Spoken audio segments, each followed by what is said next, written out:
1919년 4월 10일과 11일에 프랑스 조계안에서 임시의정원 회의를 개최하고 부코를 대한민국으로 한 임시정부를 수립했다. 1919년 3월 1일 국내에서 독립선언을 발표한 이후 국내외 독립운동자들이 독립국을 세우고자 했고 그 장소로 떠오른 곳이 상해였다. 그런데 임시정부가 수립된 장소나 청사의 위치는 분명하게 밝혀져 있지 않다. 수립 직후 임시정부 청사는 태극기를 개양할 정도로 공개적이었지만 1919년 10월 프랑스 조계당국으로부터 폐쇄 조치를 당했다. 이후 임시정부 청사는 개인의 집이나 기관의 사무소를 두었다. 여러 곳으로 옮겨 다니다가 백내니몽 마랑루 보경리 4호에 안정적인 청사를 마련한 것이다.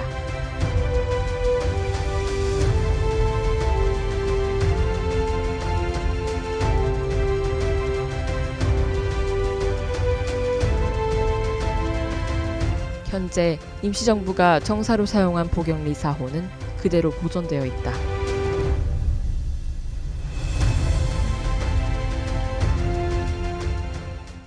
윤봉길 의사가 폭탄을 투척한 곳은 현재 노신공원의 동상이 세워진 앞 광장으로 짐작된다.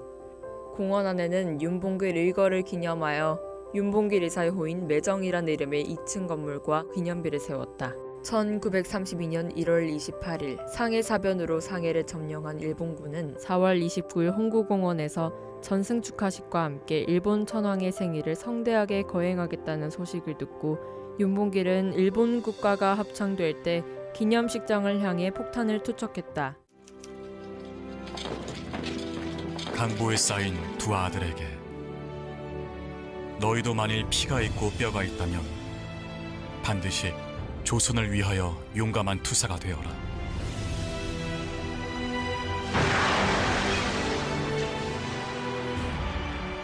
이 사건으로 윤봉길 의사는 의거했지만 대한민국 임시정부를 세계에 알리게 되었고 중국을 포함한 많은 나라로부터 지지와 지원을 얻었다. 윤봉길 의사가 두 아들에게 남긴 이 유언은 지금의 우리에게 띄우는 당부 같다. 임시정부는 1932년 4월 윤봉길 의거를 계기로 일제의 검거를 피해 상해를 떠나 항주로 옮겨갔다. 1937년 중일전쟁이 발발하면서 전쟁의 상황에 따라 임시정부와 민족혁명당을 비롯한 독립운동 단체 및 세력들이 여러 곳으로 이동해 다닌 것이다. 처음에는 군무장 김철이 머물던 청태제 이여사를 청사로 사용하다가 중국 국민당의 도움으로 장생로 호변촌 23호의 청사를 마련했다. 그런데 항주에서 임시정부가 떠난 뒤에 일제가 한국에서 온 위안부를 포함한 60명이 넘는 군 위안소로 사용했다는 사실이 밝혀졌다.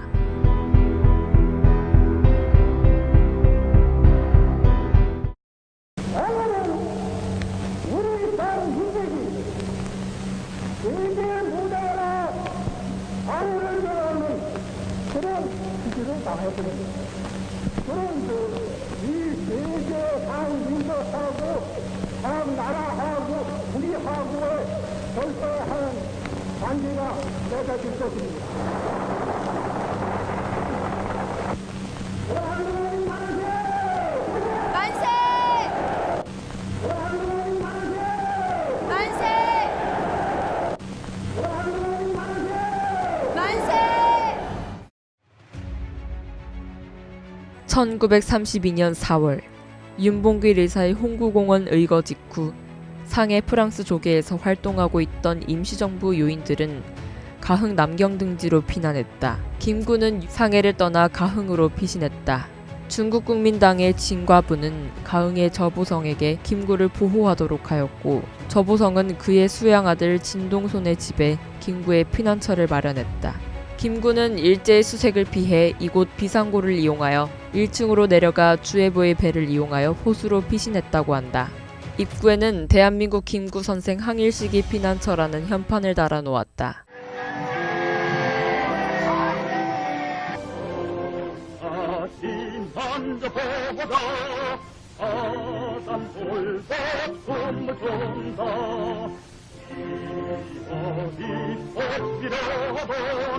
서른 걸림 없이 하리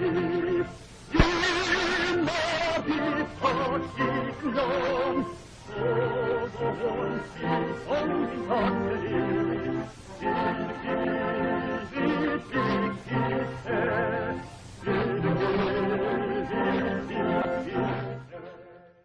상해에서 독립운동을 하다가 타계한 인사들은 대부분 정안사로에 있는 외국인 묘지에 안장되었다. 이 묘지는 중국의 문화대혁명과 상해시의 도시재개발 사업 등으로 인해 철거되었고 그곳에 있는 한국인과 외국인의 묘는 만국공묘로 이장했다. 만국공묘에는 한국인의 묘로 추정되는 14개의 묘가 있다.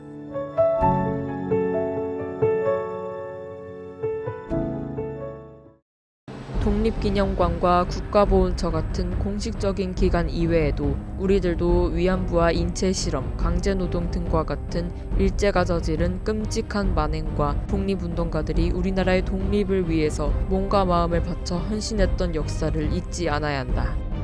그리고 위안부 문제와 친일파 청산 등과 같이 아직도 해결되지 못한 문제에 지속적으로 관심을 가져야 한다.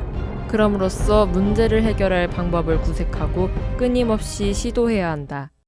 또한 해외에도 남아있는 우리 독립운동가분들의 유적을 소중히 지키고 특히 현재 남과 북의 갈등 상황에서 100년 전엔 남북이 한민족으로서 마음을 모아 한나라를 지키고자 한 모습으로 우리나라가 다시 하나가 되어야 한다.